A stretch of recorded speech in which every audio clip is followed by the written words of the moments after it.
Good morning. On behalf of Rear Admiral Jim Robb, President of the National Training and Simulation Association, NTSA, I want to welcome you to this session of our 2023 NTSA webinar series. Admiral Robb sends his regrets that he could not join us today. My name is Linda Brent. Hello, can you hear me? Yes, ma'am, we can hear you. Welcome. We are live. My name is Linda Brent, and I support NTSA's strategic initiatives, and I am also the liaison for our congressional and STEM initiatives. For those who are new to NTSA, we are a nonprofit association dedicated to facilitating dialogue between government, industry. Hey, can you all hear me? This Yes, is Karen ma'am. Saunders. Yes, ma'am. Yes, ma'am. We're live and we're getting started, so you're just in time. Thank you.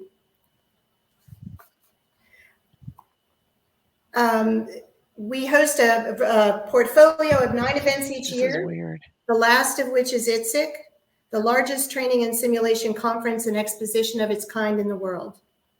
We are excited to offer this exclusive opportunity to interact with the ITSIC service executives during the run-up to ITSIC and run-up to TSIS in mid-June. Today's presentation will highlight the service's thoughts on the future of military training within the context of dramatic new capabilities and technologies being considered for application in the training domain.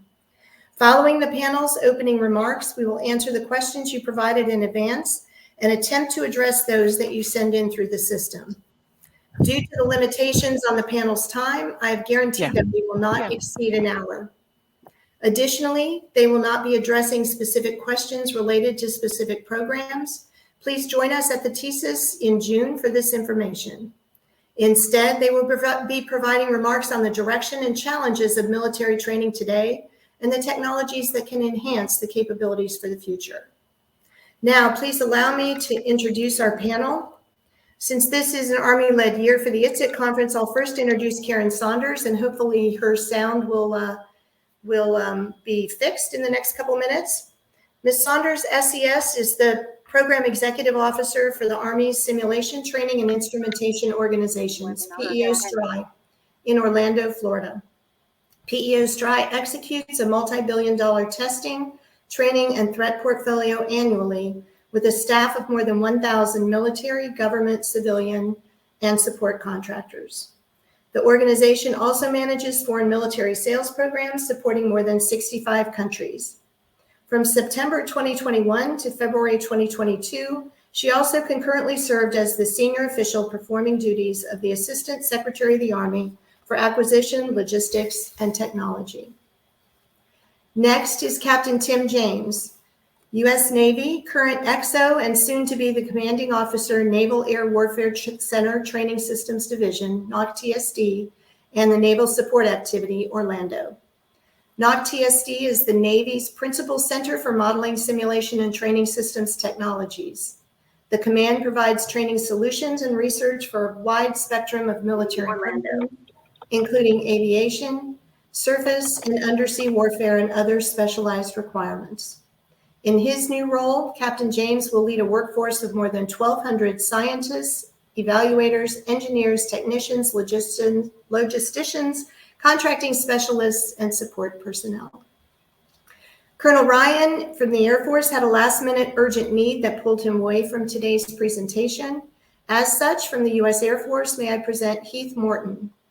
Heath serves as the Training Systems Technical Advisor for the Air Force Lifecycle Management Center, Air Force Materiel Command, headquartered at Wright-Patterson Air Force Base, Dayton, Ohio. In this role, he is responsible for helping to train the technical workforce in operational simulators and advises programs on technical requirements and trade spaces for emerging technologies. He is also currently serving as the Air Force ITSIC Principal. Prior to serving as AFL-CMC's Training Systems Technical Advisor, he spent 20 years in the Simulators Program Office. He served as the Chief Engineer of the Simulator Common Architecture Requirements and Standards Chief Engineer, the Distributed Mission Operations Chief Engineer, as well as F-15, AWACS, and F-16 Training Systems Section Chief Engineer. The last of our panel of leaders today is Mr. John Taylor. Mr. Taylor retired from the Marine Corps in December 2004 and is currently assigned as the Deputy Program Manager Training Systems, Marine Corps Systems Command, Orlando, Florida, PM Traces. He serves as the primary advisor to the program manager on the day-to-day planning, coordination, direction, and leadership of the Program Management Office, business and operations, to include recommendations on the long-term organization, management, and infrastructure of PM Traces. Through operational synchronization, he supports, organizes, and participates in the planning, development, and coordination with other organizations, agencies, and services to identify, define, and provide integrated solutions to problems and issues. So now each of our leaders will first provide their thoughts on the future of training, its challenges, and its opportunities through technology. We will then have an open and casual dialogue based on the questions that you all have submitted prior to and during this event. So Ms. Saunders, are you on and available now to speak first?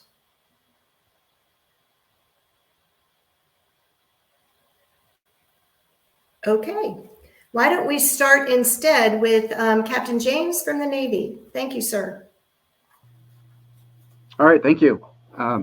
Excited to be a part of this. TSIS, as everybody knows, kind of our foundational event of engagement with industry throughout the year. We set our long-range acquisition forecast, and it kicks us off for an early and often engagement with industry, because we can't do what the warfighter needs without a close teaming arrangement with industry. So we're excited to present the opportunities that we have at TSIS.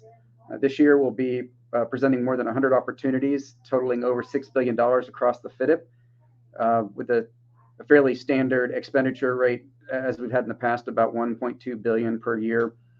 Goes up and down a little bit as requirements come and go. And about a third of them are going to be competitive. Some of them are still to be determined and could go competitive as well, another 10% or so. And we're always looking for opportunities for those small business set-asides. So as part of our plugged industry, really want everybody that has certain skill sets, especially those small business set-aside companies, to engage with TSD, get that information in early so that we can do our market research thoroughly, get the right set-asides, get the right companies on contract, and go. We are big believers in competitive acquisition for small businesses as well. We get a lot of bang for the buck on that, a lot of innovative solutions. So looking forward to presenting those in detail next month. It's exciting time to be involved in training with the emergence in AI, the mainstreaming of AR, MR technologies. Really looking forward to those innovative solutions that business is going to have for us to increase the fidelity, on the spot, real-time training for our warfighters. And with that, I will yield the rest of my time to the next presenter and stand by for questions. Okay, thank you. I think we will go next to Heath in the Air Force.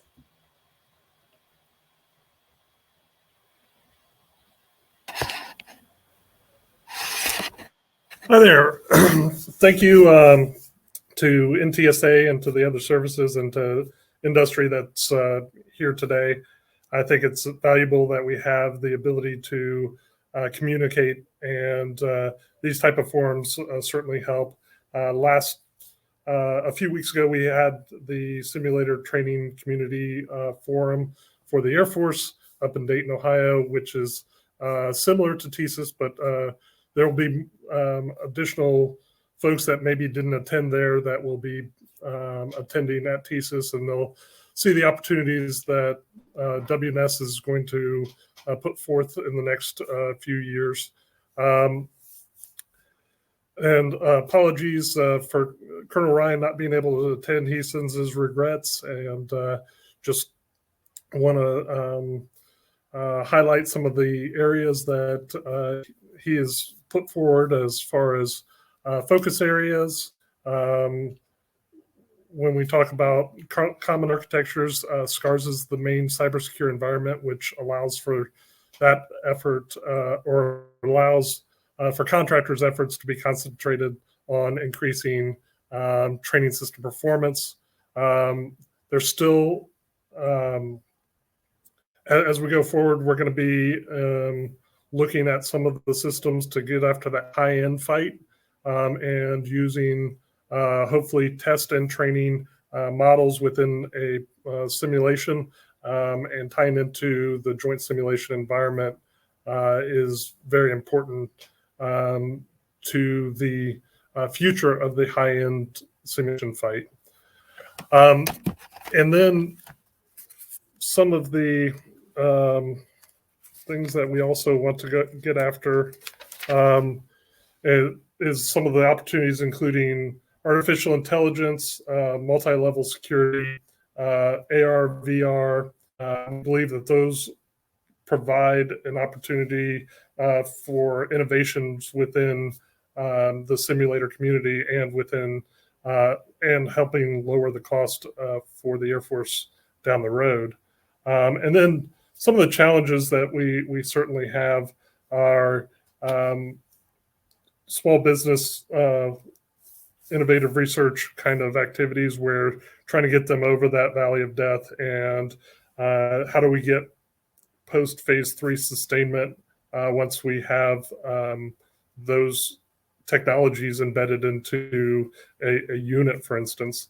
And then we also struggle, and I know this is a touchy subject sometimes, is the data rights. The data rights, I have a different kind of opinion on, you have a best of breed and your company can provide that best of breed. If we have the ability to encapsulate that and provide the inputs and outputs such that the interface is available, I think that they're proprietary software in limited form, as long as we have the infrastructure and the framework owned by the government, I think still has goodness. We don't want to reinvent the wheel when it comes to a weather model, for instance. And we do need industry's help on getting after that high-end fight in the electric EW spectrum, and looking forward to the innovation that's going to be put forward in the future. Thank you. Okay, thank you, sir. Appreciate the comments. Well, as we all know, technology is still not 100% ever, but let's see if if Ms. Saunders can hear us at this point. And Ms. Saunders, are you online? Okay, I see her there, but I think she's still having audio issues, so we'll let her continue to try. Are you there, ma'am?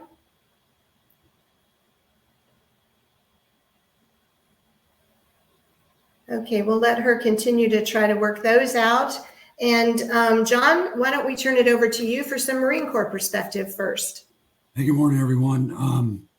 Colonel Reynolds sends his regrets. He's in the last few days of a 2-week tour of Guam, Hawaii, and Okinawa. So he's probably wanting it to be over as much as I want it to be over.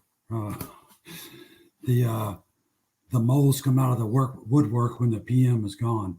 But just to, I want to say, having done this for about 22 years, I think our community does a really good job of engaging with industry through PALT, TSIS, ITSIC, and other venues. I think we spend a lot more time with our industry partners than other communities I've been a part of in the acquisition world, and I think that's a good thing. For the Marine Corps, part of the Force Design 2030 campaign of learning, one of the things that we realized that our current ranges and training infrastructure does not necessarily adequately support the combined arms integration that we need for our new systems. And really what that gets to, without being system specific, is the integration of live, virtual, and constructed domains. Those need to be built to support modern training needs. We need to encompass a holistic enterprise of air and ground capabilities. We need to include fully instrumented live fire ranges and training systems. And that includes immersive force-on-force training environments, real role players, high fidelity simulators and command control simulators that can all talk and interact. Now that's a big ask, but that's kind of what we need to do, because what we have now with, environmental local government policies, OCONUS and CONUS, it kind of prevents us from doing what we need to do. The live training venues just do not allow our Marines to conduct all the required tasks, that they need to get done. And the current simulators don't, as Linda said, the technology is just not there to accurately replicate those operating concepts. So where can industry help us? As far as PM training systems is concerned, weapon surrogates, explosive training devices like grenades, landmines, etc. Integration with the Marine Corps training instrument system, which is the force on force, the personnel system. We're working on vehicle, and we're doing OTAs with the weapon surrogates. Live range automated scoring systems, which would include real-time visualization of the location and the value of the projectile impacts with better accuracy. We're looking at deployable continuous train environments, which is the live virtual constructive systems. Haptic responses and interactions with small objects, thinking about different devices, nods, rangefinders, call for fire mechanisms, those kind of things, the switches and knobology, and then training effectiveness analytical tools. Those are the things that are the big ticket items for PM traces. And I want to put in one little plug. Obviously, we do this on PALT every month with the Army and Army Contracting Command, but industry knows as well as the government that the opportunities might seem a little sparse, but we have to align those with validator requirements and, of course, the adequate funding resources. But another opportunity that's outside of this area is Modern Day Marine up in DC at the end of June. And I believe on Monday, there will be an advanced program brief to industry, which will include several Marine Corps PEOs and the portfolio managers. So even though this is modeling sim training environment, there might be other opportunities for those industries doing that, where those other program managers who are not have not pushed their training device or training requirement down to PM training systems. And with that, hopefully we can turn it over to Ms. Saunders. Okay, she has been going through Herculean efforts to try and get online with us. So Ms. Saunders, are you there now?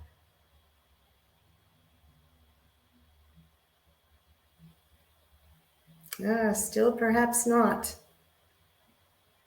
We'll give it another second here, and then we'll start some questions. And as she can come online, we'll give her an opportunity to speak as well.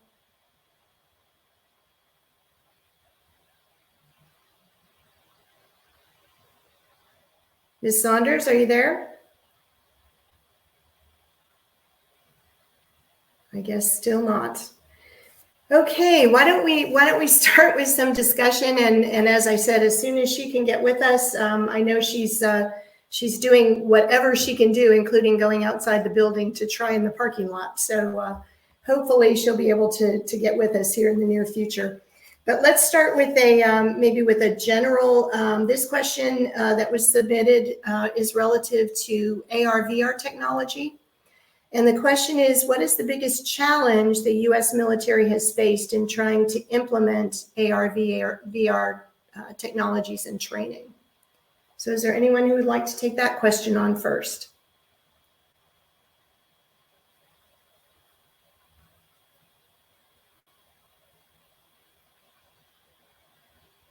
Oops, we just lost Heath. Heath, there you go. You want to start?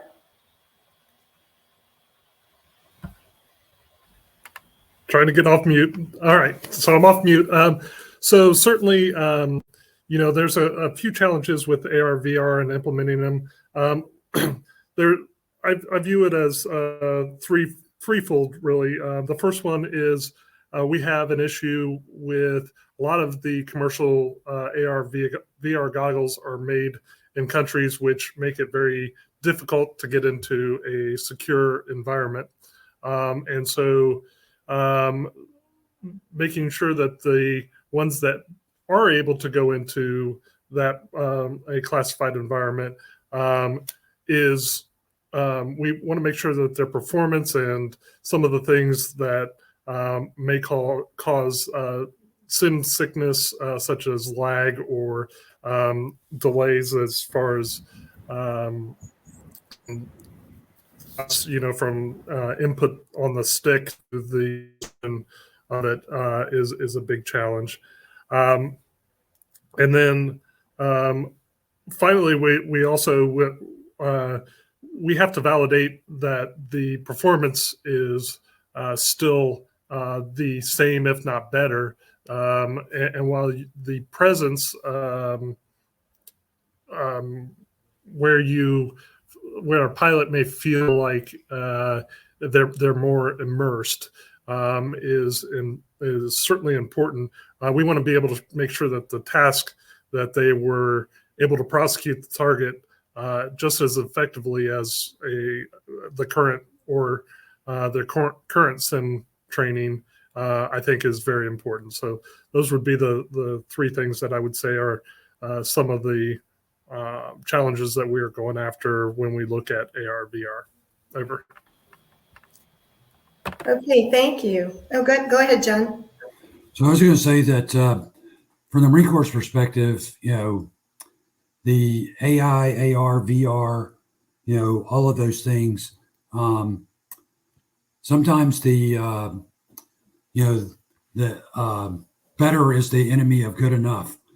And so what we're looking at is, conducting more front-end analysis of what the bubble of XR, how can it, as Heath was saying, how can it enhance what we're doing? In the meantime, can it be integrated? Can it be integrated without causing any issues? And then, like all training devices, we have to keep our guard up that the switchology, knobology, all of that stuff is not, it's not presenting negative training, and the more seamless approach. And I know that's not an easy thing to get to, but if we really want to take advantage of it, it's there should be no difference for me employing a weapon system in real life versus, AR, VR. And I don't think we're there where we need to be. Nor do I think, at least from our side of the fence, that we fully understand what it needs to be. Still more work on both sides to get there. Okay, let's see if Ms. Saunders, are you there? Can you hear me? Yay, we can hear you. Okay, welcome to you. And we've gone through introductions, and each of the other services has gone through a few minutes of discussion about sort of their direction, where they see training going. And if you are able to, we'd like to offer you that opportunity now, and then we'll go back to questions and answers. Okay, thank you very much. And I want to thank NTSA for hosting today's virtual event. And I apologize for being late, but I've tried the office. I'm now in my car on my cell phone. So check where there's a will, there's a way. And I want to thank my fellow service members, teammates for being online today. This morning, I just want to take a couple minutes to talk about our key training programs and initiatives at PEO STRI. As we're working to build a strategic, sustainable force, Army force in 23, and as we look to design the Army of 2040. I don't think I have to tell anyone in this audience that we are living in a new area of great power competition. And that means that we're going to have to be able to react at a speed that paces the threat, if not outpaces the threat. And that includes across the spectrum of requirements, acquisition, testing, and of course, contracting.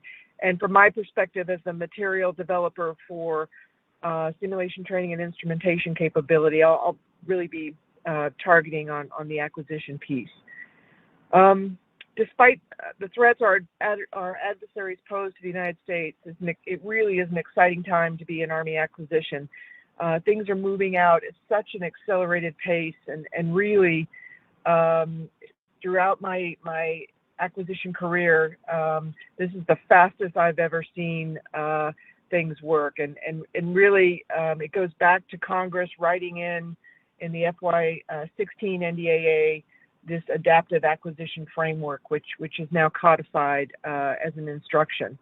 And as an example of that, as we're building the synthetic training environment for the Army, the holistic training capability, we have just awarded a $500 million OTA production award for our reconfigurable virtual trainer. So we started out in 19. We've gone through two generations of systems, and we've just been given authority to execute both our ground and our air platforms, and that's huge, because we've gone from inception, so just before design, to actually full user acceptance of the hardware. And as we have developed throughout the last couple of years, we've really taken a soldier-centered design. And so as we went through our OA just 2 months ago, there were only 8 items that we had to tweak before going to final production, which I think is huge. And besides the training domain, the Army is modernizing across every line of effort: ground combat systems, fires, missiles, individual weapons and ammunition, and of course, intelligence and electronic warfare and cyberspace. And training is cross-cutting across all these domains, and really is key to Army modernization, and supports the Secretary and the Chief's priorities and objectives that have been laid out.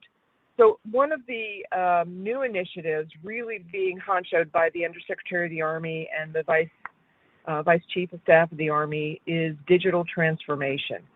And Mr. Camarillo, our under, has put Ms. Swanson, who's our Deputy Secretary of the Army for Data Acquisition and Data Engineering and Software, DASA. They put her in charge to lead the Army's digital transformation. As a note, I was very fortunate to have her at TEO STRI earlier this week, and one of her comments that was in order that she made while she was visiting us was, in order for us to beat our near-peer adversaries, we need to be able to quickly deliver capabilities and put it in the hands of soldiers, and we need to be able to evolve those capabilities in real time. And we believe in the Army that we're going to do this through digital transformation. And part of digital transformation in the acquisition domain includes agile software development, modern software practices, and common standards and architectures. During her visit, she reinforced one of my themes for today and for TSIS next month, is that we cannot get there without the help of industry. And obviously that's who I'm speaking to today as our audience. And from the material perspective on how the Army is approaching training for our soldiers for multi-domain operations, we are totally a part of the Joint Force. And we work closely as part of Team Orlando with our fellow service members to look where we can share technologies as well as material solutions. Just like the Army is pushing towards multi-domain operations, my flagship modernization programs are becoming much more highly interrelated and integrated into a truly common ecosystem. And that that features the synthetic training environment, the persistent cyber training environment, as well as the intelligence and electronic warfare tactical proficiency trainer. This PEO-wide common ecosystem is tied together through the use of common standards, interfaces, and policies that we're leveraging from across industry and continue to promote back out to the industry. And I think many of you are probably aware of our Unite initiative. And just in the interest of time, I won't get into the details during my couple minutes. The webinar today and TSIS provides a great opportunity for all of us to continue our efforts with one common goal, and that's providing modernized, high-fidelity training capabilities to support our warfighters. So with that, I'll conclude my couple minutes, and I'll turn it back over to NTSA to continue the webinar. Thank you very much for waiting for me to call in and let me speak. Thank you. Thank you, ma'am. We appreciate those opening comments. And maybe building on something you said, with the ever-changing threats and the speed with which we have to reach operational capability in new and different ways, maybe the other services too can talk about what they see is happening in their service to kind of address that problem, and what role industry can play, as you also brought up, ma'am, what role industry can play in helping to support that. So someone would like to start with that. It looks like Heath, are you turning on? Or Captain James, how about you? Sure. So some of the biggest help we can have from industry is realizing where we're at in the great peer competition and what we're going to need in the near future as well as long term. So what I'd like to hammer down on is I think the days of exponentially growing budgets is over. We'll have a few new big programs come online, like F-35, but that's not going to be the norm. The norm going forward is going to be iteration speed. It's finding out ways to do more with what you already have. The assets that we already have deployed, how do we train better with them? How do we train at the edge of the envelope, like where the people are, instead of having to bring them back? So anything we can do for distributed training, for connected training, for rapidly integrating new capabilities into existing platforms, and getting that training tail a little bit closer to the material acquisition tail will be valuable. I think going forward, as we see our adversaries are able to pivot a little faster than we are, because they have a little less bureaucracy to deal with, a little less rules they have to follow, we're at a slight disadvantage in that way. So anything we do to close the gap on getting things fielded faster, getting them connected, interoperable, modular, open, any of those areas would be greatly appreciated. I think that's what's going to win the fight going forward is leveraging the human capability. We're gonna go to fight with the materials that we have. Acquisition's always a couple years behind in the timeline of whenever the flash to bang is. So any day now we could need the materials that are out in the field. We will learn on day one some new threat, new tactic, something that we're gonna have to adapt to, and be able to get those lessons learned into a training pipeline and make them lessons applied is gonna be the key going forward, I think. Okay, I think Heath, did you have some words from the Air Force view?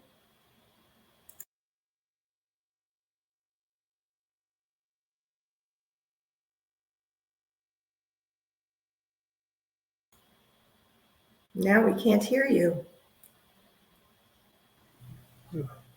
There you are. There we go. There Sorry you are. about that. There's a lag when I hit the unmute button. Certainly, I think some of the tools that have been given to us as it includes that acquisition process. There are, as we go forward, we certainly want the systems to be more open and documenting that using model-based systems engineering in order to quickly understand what your technical baseline is and how to update that technical baseline, I think is very important. And as things go towards more software-oriented baselines, the changes to software oftentimes can be done in a rapid fashion, and We have sprints and other things associated with the type of agile acquisition or a type of agile software development and software pipelines. And we're now able to use those acquisition tools to go procure that speed, hopefully. And I think that are going to be looking at how does the Air Force get to effectively put that speed on contract such that a change from an Intel source to the simulator happens in near real time. Talking days, not validate the baseline has been improved with the new information coming out of the field. So that's all I have. Okay, thank you. With all of you all mentioned the notion of open systems, open architecture, things that are going to be easily integrated into both your current training as well as your operational environments. What are your current pain points relative to all that? Where are you still kind of hitting walls when you're trying to quickly adapt and quickly integrate these technologies into training or operational environments? Ms. Saunders, if you're on, would you like to start? Sure. So I think I'll go back to my comment on digital transformation. And so my organization is now moving into recognizing the need, the requirement to really develop in an agile manner. And I think industry is probably ahead of us, right, for the most part. But I think my pain points are not necessarily technology-based at this point, although there are, in the areas of AI and ML, how do we integrate AI and ML capabilities responsibly? And I think everybody hears in the news what's going on. But I think my pain points are agile requirements development, having our functionals understand how to take kind of a high level of broad requirement and be able to work with us to iteratively develop capabilities. And then while we're doing that, being able to test in an agile manner. So from the very beginning, be able to think about the data that we need, that the testers need to be able to collect, to be able to make their decisions as to whether this is a capability that we've developed that's meeting a requirement. And then, of course, contracting. And I think there may be some small pockets of excellence, but I think we could get to a better place within the acquisition domain to ensure that our contracting is as agile as our acquisition capabilities are. Thank you. And yes, requirements, I think on both sides, requirements are a challenge, right? Because it's important for industry to understand those detailed requirements sufficiently to be able to meet those requirements. And it's difficult sometimes to understand on the government side and on the user side specifically and how hard, what are hard requirements, what are soft requirements, and how do we articulate those so that it's clear to all concerned? John, maybe you could go ahead.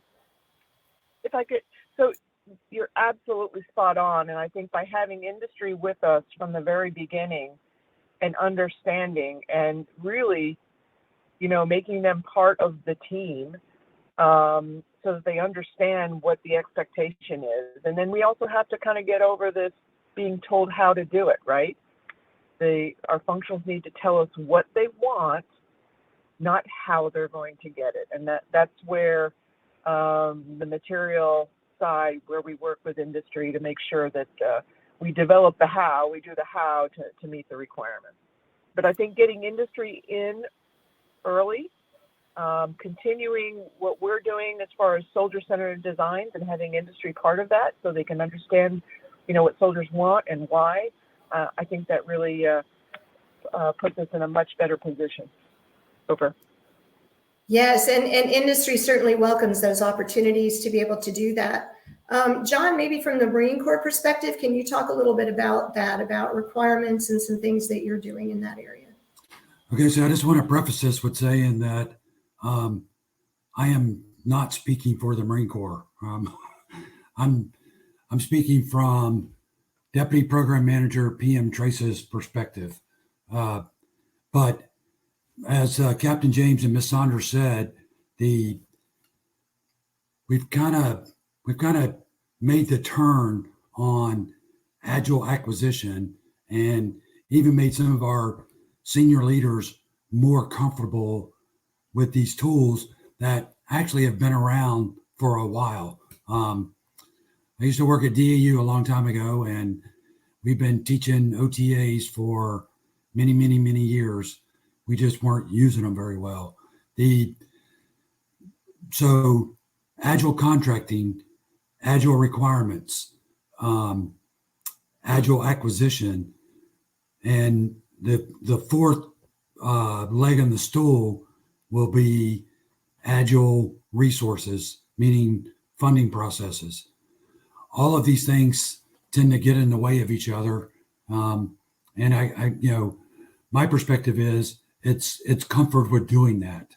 And Mr. Gertz said several years ago, it's okay to fail, learn from the failure, figure out where to pivot, not just failing and not, as Captain James said earlier, lessons applied.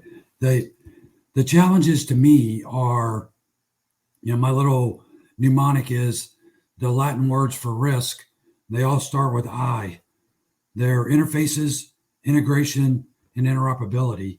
And so our challenges with getting these, fast developing things in the system create problems with our current ATOs, and everybody has the cybersecurity challenges.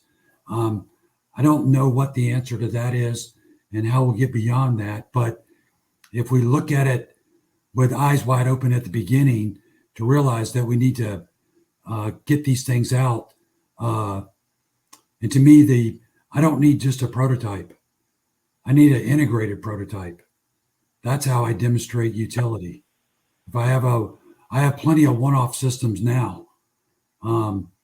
Getting them integrated and interoperable, that's the biggest challenge. And I think industry can help us with that. But again, as Ms. Honor said,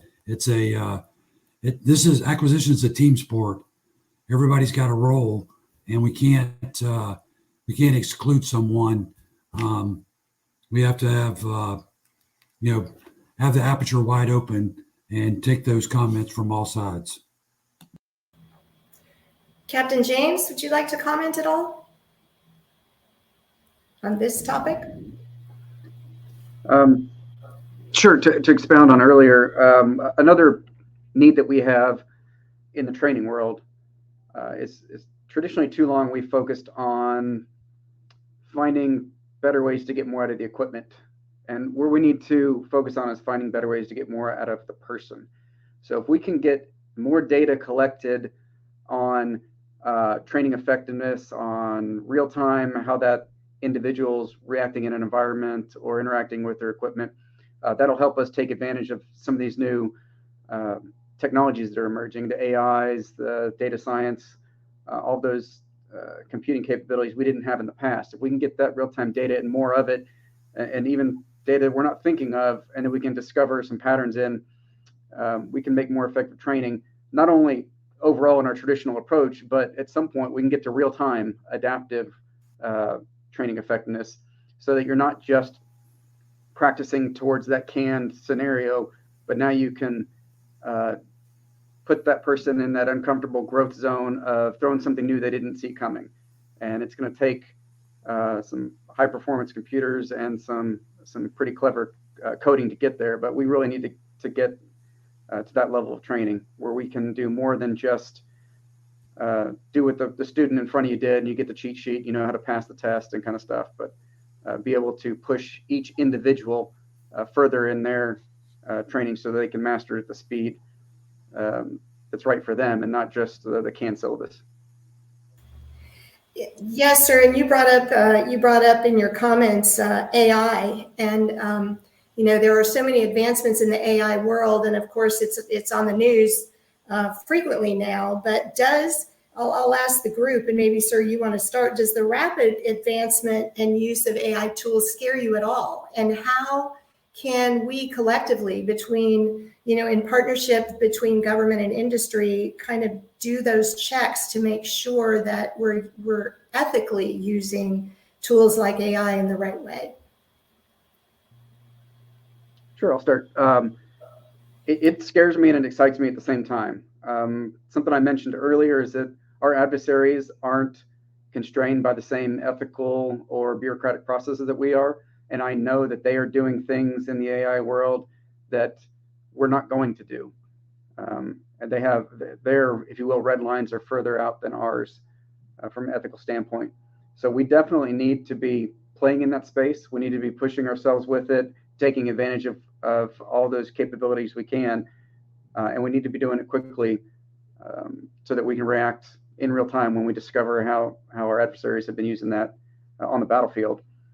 I'm scared of AI in terms of cybersecurity, having smart bots out there trying to get around our systems, as much as I am on the training itself, improving their training. I'm as worried about an attack vector as I am about training effectiveness.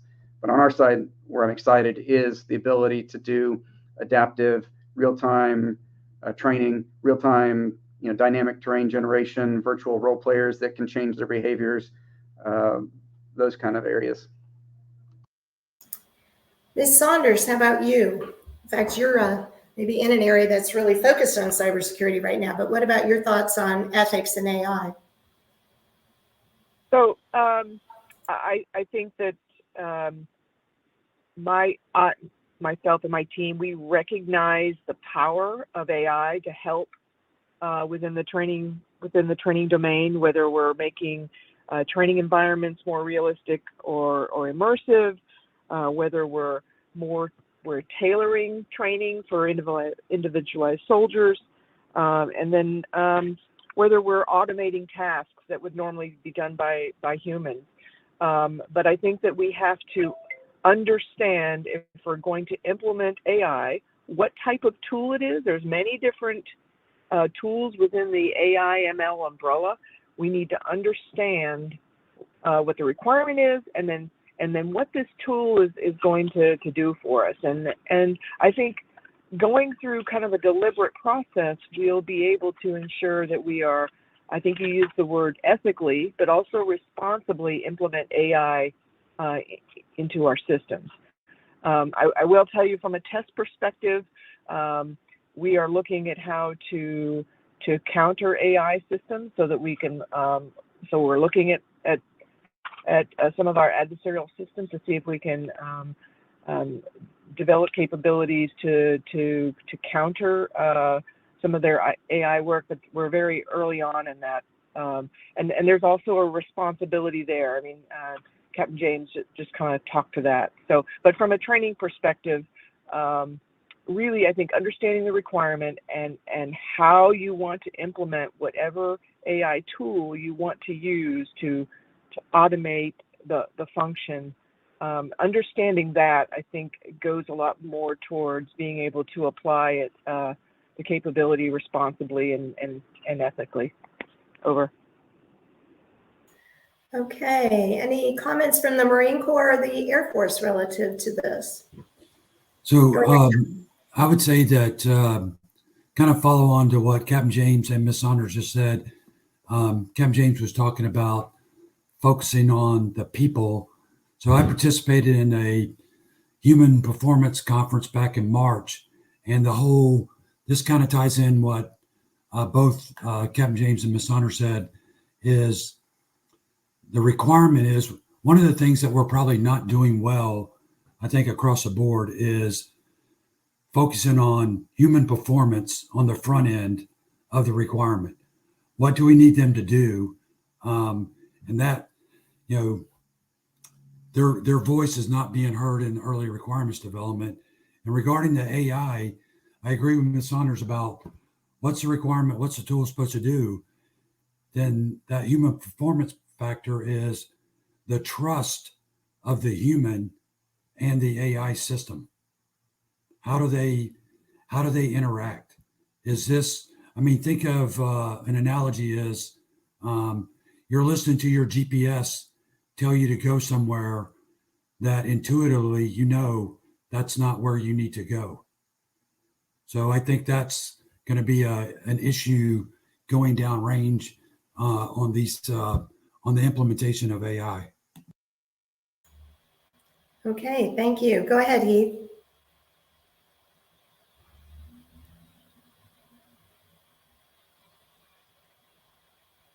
You're not on the mic.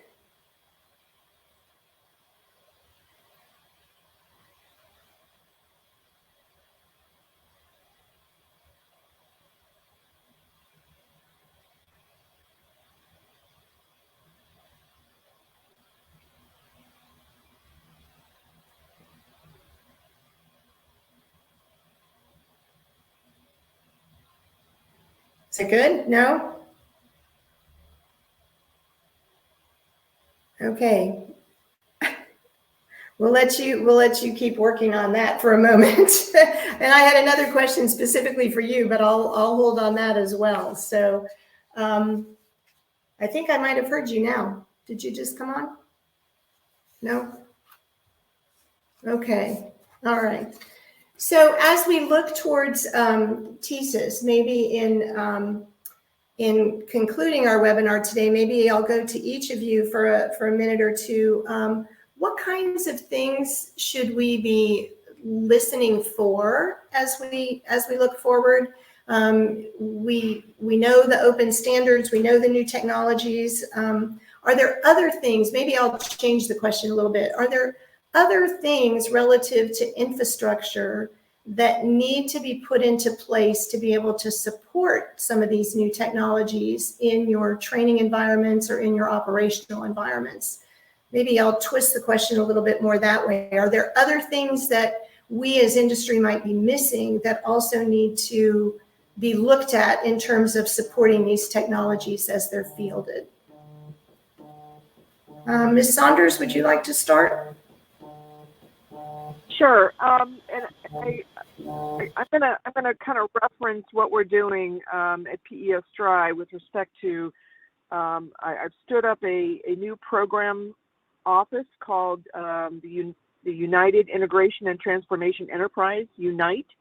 And what this is it's an enterprise effort to consolidate and streamline my live, virtual, and constructive product lines into a single enterprise effort. And so, everybody's been talking about leveraging MOSA's open standards, but I think we also need to think about, as specifically for my organization, as we build our own software factory, we need assistance from industry. Many of industry vendors have already built their own software factories, and so assisting us with kind of the pitfalls or the quick wins, I think helps. Governance, how do you govern across multiple efforts, domains, if you will? I think that can getting assistance from industry on how to do that, and then just generally sharing information and ensuring that industry has bought into what specifically we're trying to do at PEO STRI to build this enterprise effort. We will no longer we won't be tied to any single vendors.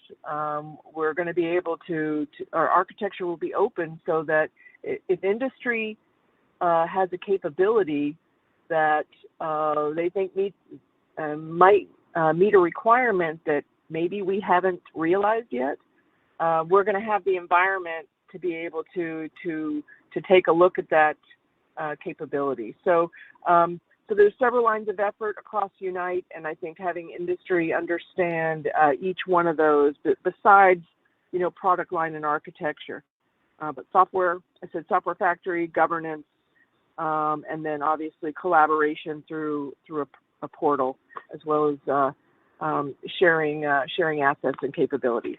Over. Thank you. That's an exciting new initiative, and we'll look forward to learning more about that and learning how we can participate more. That's great. Captain James. Yes, some of the problems that keep me up at night about the proliferation of all this exciting technology, the double-edged sword effect, is that now everybody wants a MR headset. And how is the Navy going to sustain that across the entire global footprint? We still need to make sure those kinds of tech are patched, scanned, et cetera. So as people rush to push this out, the infrastructure in that aspect is behind. We just don't have the cyber workforce. Another one, though, is anywhere on an OV1 chart that you see a lightning bolt is an opportunity for a bandwidth problem. So if I get one base with 10,000 headsets trying to stream through the internet, I'm going to crush the entire internet for that base. So bandwidth and cyber are worries of mine, if you will, on the proliferation of those devices. But if we can get through some of those or think differently about it, maybe the Navy can identify a few vendors that have A+ cyber ratings and we can trust their patches. Something like that. We need to think differently rather than not allowing this tech and the advantages that come with it. We got to find a different way to get around some of our traditional hurdles and obstacles because we do need those leverage points out there so that the young operators out there that think the most creatively of all of us can take that, tweak it, react in real time to different scenarios and capture those lessons learned before that happens to us on the battlefield. Thank you, sir. And yes, you're right. I mean, today's a perfect example of bandwidth and other kinds of technology issues. And it seems that no matter, while we advance the technology so quickly, we also have to be mindful of everything else that supports that in terms of the infrastructure catching up with that. So you're absolutely right. And your problems are exponential compared to what we're doing today. So we appreciate that. John, comments from you? So, yeah, I would concur with Captain James. As we try to implement over the next couple of years this live virtual constructive training environment, the bandwidth of the individual bases and then, post and installations and connecting those is going to be problematic because, it doesn't take much to upset the apple cart. And, I would say that, yes, technology can be your friend, but technology can also be your enemy and prevent you from doing the things you want to do. So we're going to have to be creative. But there is, I would say, I'm excited about it because there is no one set solution that's going to solve every problem. So multiple opportunities. Okay, thank you. And Heath, are you in one of the circles online or not? I know that he dropped out a few minutes ago. Okay, I guess not. So with all that said, then I want to sincerely thank each of you as our panelists for participating today. We know you're very busy and we really appreciate your taking the time to share your thoughts, particularly on some of these high-level visionary kinds of issues. I also want to remind our audience of the next upcoming events with NTSA. So next week, of course, May 22nd and 23rd is ModSim World in Norfolk, Virginia. I encourage you to check that out as well. And of course, in June 21st and 22nd is TSIS, and hopefully we'll see all of you there, and you'll be able to hear more specifically about the opportunities for each of the services going forward. We'll have another webinar scheduled sometime in August, so the website will give you more information about that. And of course, ITSIC starts November 22nd through December 1st, ITSIC 2023 in Orlando. So registration for that will also open this summer. And we look forward to seeing all of you soon. And again, thank you everyone for participating today. And we appreciate your time and wish you a great rest of your day. Take care.